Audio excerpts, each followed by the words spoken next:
Hartlike goeiemiddag kykers en luisteraars. Baie welkom by die uitsending. Ek hoop soos altyd dat dit vir u tot waarde sal wees en vir u waardevol sal wees. Ek praat met u hier van Okkie se plek af hier net buite Pietersburg.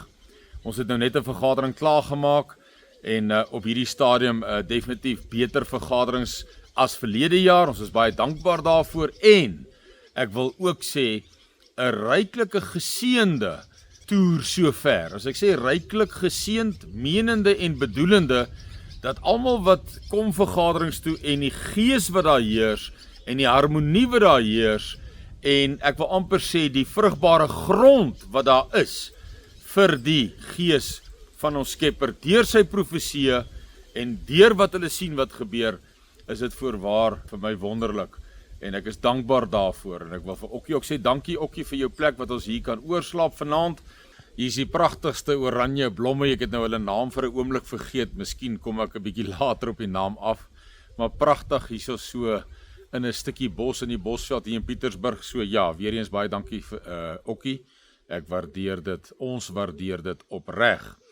Iets wat ek graag met u wil oor gesels, kykers en luisteraars, en dit gaan oor die sekere mate van gerusheid wat oor ons mense neergesak het, veral dan nou as gevolg van die verkiesing wat verby is en die ANC wat 'n alliansie gevorm het met die DA.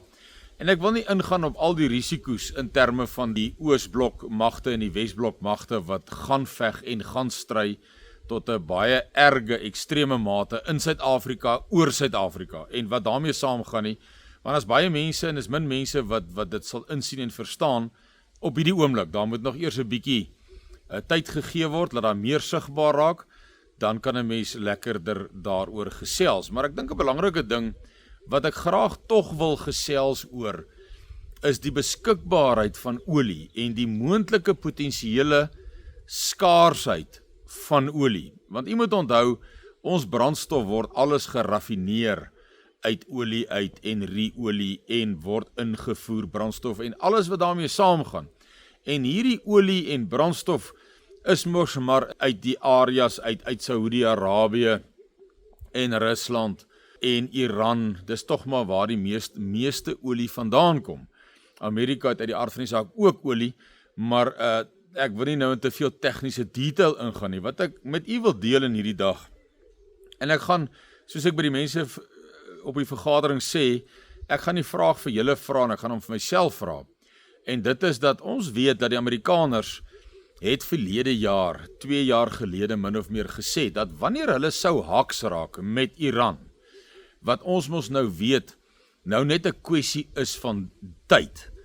En dit kan enkele dae wees, dit kan ure wees, dit kan seker weke wees, maar ons weet nadat Israel die sluipmeer toegepas het op Iran grond, se soewereine grondgebied, en vir Ismail Haniyeh 'n sluipmoord op hom toegepas het, hom geassassinate, weet ons dat hulle, die doel daarvan was om 'n provokasie te skep, waarop hulle wag vir Iran om te reageer, wat dan vir hulle uit die aard van die saak die groen lig sal gee om hierdie oorlog geweldig te eskaleer. Hoe dit ook al sy, 2 jaar gelede, min of meer, het die Amerikaners dit duidelik gemaak, dat sou hulle haks raak, sou hulle in konflik kom met Iran, dan is een van die teikens wat hulle sal teiken, is die olievelde van Iran. Want ons moet verstaan en onthou dat olie is noodsaaklik vir brandstof, vir tanks, vir smeermiddels en alles wat daarmee saamgaan. En sonder dit, sonder daai logistiese steun, dan staan 'n weermag. Sonder olie sal die tanks en geen panservoertuie en wat daarmee saamgaan in vliegtuie vlieg of tanks beweeg nie. So dit maak heeltemal sin. Wat ek graag met u wil deel, is dat dan is dit duidelik dat die missiele wat NAVO nou vir Oekraïne gegee het, al daardie missiele beskik oor die afstand vermoë om die olievelde van Rusland te bereik. Andriy Kovalenko, head of the Center for Countering Disinformation on Telegram. Recall that since the beginning of the year, the Ukrainian defense forces have attacked oil refineries and infrastructure in Russia at least 64 times, according to the insider's calculation. By the spring of 2024, 15% of Russia's total refinery capacity has been damaged. Regular damage to refineries intensifies the crisis in the Russian oil products market and disrupts military logistics. En dit wat ek sê is nie 'n verregaande argument nie, want ons sien self ook dat 3 dae gelede het hulle met 'n hommeltuig het hulle vir Kirov gebom in Rusland. Dis 1600 km in Rusland in. En dan weet ons eergister het hulle vir Rostov gebom, olieaanleg, waar in die verder verlede dit duidelik is dat hulle konsentreer met hierdie hommeltuie tans, wat nog nie die missiele is nie, want NAVO het beperkings gesit op hierdie missiele. Gesê, Oekraïne, hier is die missiele, maar hier sekere beperkings. Sê nou maar byvoorbeeld, julle mag nie binne in Rusland inskiet, nog nie met hierdie missiele nie. Maar met die hommeltuie weet ons gaan hulle oor die grens, en ons weet dat die olieaanlegte, raffinaderye, depots, word absoluut geteken. Dis een van die gewildste, noem het maar teikens, tans, tydens en in hierdie oorlog, vanaf Oekraïne op die Russe.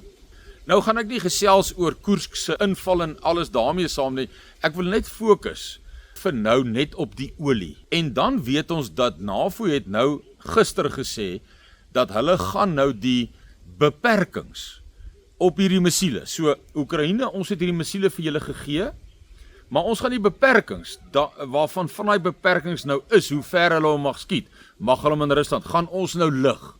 Soveel so dat die Russe vandag gereageer is, vandag Saterdag, gereageer het op hierdie moontlikheid, dat hierdie beperkings gelig gaan word. Soveel so dat Rusland nie meer sê, as julle dit doen, dan gaan dit 'n rooi lyn wees. En hulle sê, wanneer en as julle hierdie beperkings lig, op die aanwending van hierdie missiele, sal ons onmiddellik reageer.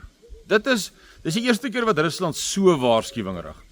En daaruit kan ons die vermoede tog maar met mekaar deel en sê, as jy missiele gee vir Oekraïne, wat al die olievelde, depots en aanlegte binne in Rusland kan bereik, kan aan die brand skiet, kan vernietig, dan is dit tog baie duidelik dat, en met die wat ons sien, hulle dit reeds doen met hulle hommeltuie, met daai beperkte vermoë, dit reeds probeer regkry, reeds doen.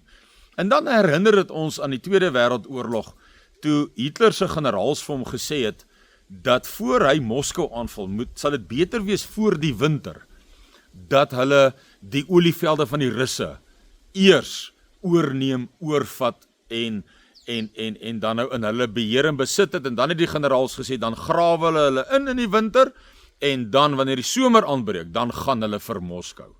Nou ons weet almal, die groot ontleeders het almal dit eens, dat as hy daarna sy generaals geluister het, kon die Tweede Wêreldoorlog baie anders ontwikkel en uitgeloop het, as wat toe die geval was. Maar Hitler het toe nie na sy generaals geluister nie, en hy het gegaan vir Moskou. En hy het al sy oë gehad, die Duitse soldaat het hulle oë gehad al op Moskou, en toe die Russiese winter hulle gevang, en toe sit Stalingrad en alles daarmee saam. So, dit wil vir my voorkom, asof, ek wil amper sê die Wesblok, die westerse magte, NAVO, wat maar net Oekraïne as proxymagte gebruik, definitief wil ek amper sê uit daai fout uit in die Tweede Wêreldoorlog aan die Duitse kant geleer het en gesê het, hierdie keer sien ek, hulle gaan vir die olieaanlegte, raffinaderye, depots, duidelik, hulle gaan reeds vir hulle, die missiele wat nou in Oekraïne is, daai missiele het die potensiaal en die ryk afstand, om daardie olievelde aan die brand te skiet.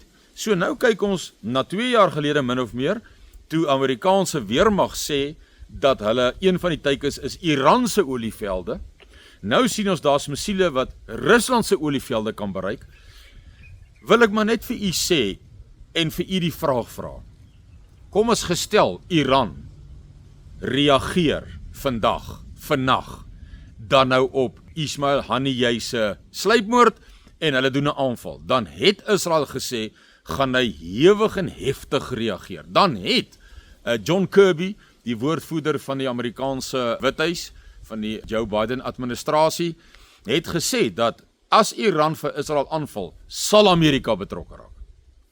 Dan beteken dit mos, wat hulle gesê het, enkele jaar of 2 gelede, ons sal die olievelde aan die brand skiet. Ek dink dit was die woorde van die artikel.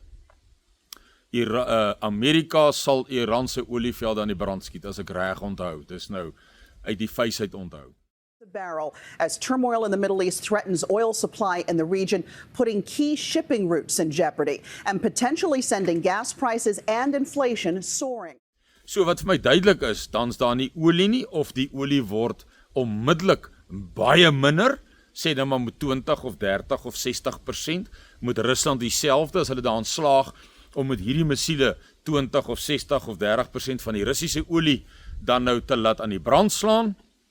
En ons weet in so 'n uitbreek, ons weet mos nou al, ek het al vir u gesê, en al die ontleeders sal vir u sê, dat wanneer Iran nou betrokke raak, en hierdie skote lostrek op Israel, dan sal Hezbollah, Palestina, die Palestynë, Sirië se magte, Irak se proxy magte, Jemen se proxy magte, die Houthis, sal almal sekerlik dan konsolideer en 'n gesamentlike aanval op Israel. So dis 'n groot oorlog, so 'n oorlog wat ek vir u wil sê, dat dan sal daar sekerlik ook nie olie van Saudi-Arabië af kan kom na Suid-Afrika se kant toe nie. Wat onmiddellik kan beteken dat ons kan met tekorte of selfs nie meer brandstof sit nie. Dit is, en dan weet u as ek nou vir u die vraag gaan vra van wat gaan in Suid-Afrika gebeur as daar nie meer brandstof is nie. Dis die vraag. En dan laat dit my nogal herinner aan 'n gesig van oom Siener, wat oom Siener gesê het, hy sien ons karre staan op die bilte. Nou, ek het altyd gesê, vir my is dit seker maar 3 moontlikhede. Die een is, jy het gevlug en jy die motor gery tot sy petrol op is en hom op die bult gelos, of daar's nie brandstof nie, of beskikbaarheid genoeg van brandstof nie, of dis 'n EMP, electromagnetic pulse, ammunition wat hulle gebruik het, wat mos nou die rekenaars in voertuie en karre en selfone en alles mos onmiddellik uitbrand en dan kan hulle nie meer funksioneer nie. Nou ja, vir so EMP is mos nou nie eintlik regtig moontlik in Suid-Afrika nie. En nou raak hierdie brandstofrede 'n tekort aan brandstof, want iemand onthou, kom ons sê skielik kan Suid-Afrika net 20% van sy brandstof kry. Wat gaan gebeur met Eskom wat soveel diesel gebruik om die krag aan die gang te hou? U moet onthou, wanneer daar so 'n besnoeiing is van brandstof, sal die staat onmiddellik vir die weermag en die polisie en die staatsmagte sal hulle onmiddellik beslag lê en sê geen volstasie mag meer brandstof gee nie. Daar sal onmiddellik 'n permitstelsel inkom. So ek wil maar net met hierdie video vir u net weer opnuut sê hoe vinnig en hoe maklik daai oorlog in Iran met Israel kan vannag gebeur. Die Amerikaners en die Israelies verwag al die afgelope 2 weke na Ismail Haniyeh se sluipmoord, verwag hulle al 'n aanval van Iran, wat nog net nie gebeur het nie. So dis 'n gegewe dat hy op 'n stadium gaan gebeur. En dit kan dan absoluut die Midde-Ooste aan die brand steek. Ons brandstof uit Saudi-Arabië uit beperk, brandstof beperk, dan nou sou NAVO dan hierdie beperkings op die missiele in Oekraïne verlig en hulle dan die reg gee vir Oekraïne om te sê, luister, julle is eintlik al verslaan as 'n weermag deur die Russe, maar gebruik nou maar hierdie paar duisend missiele wat ons vir julle gegee het en skiet Rusland. Die beste teiken nou is skiet sy olievelde om hom logisties dan nou te knou. Maar dit daarmee saam gaan definitief 'n beperking en dit kan 'n groot mate van beperking op brandstof vir Suid-Afrika tot gevolg hê.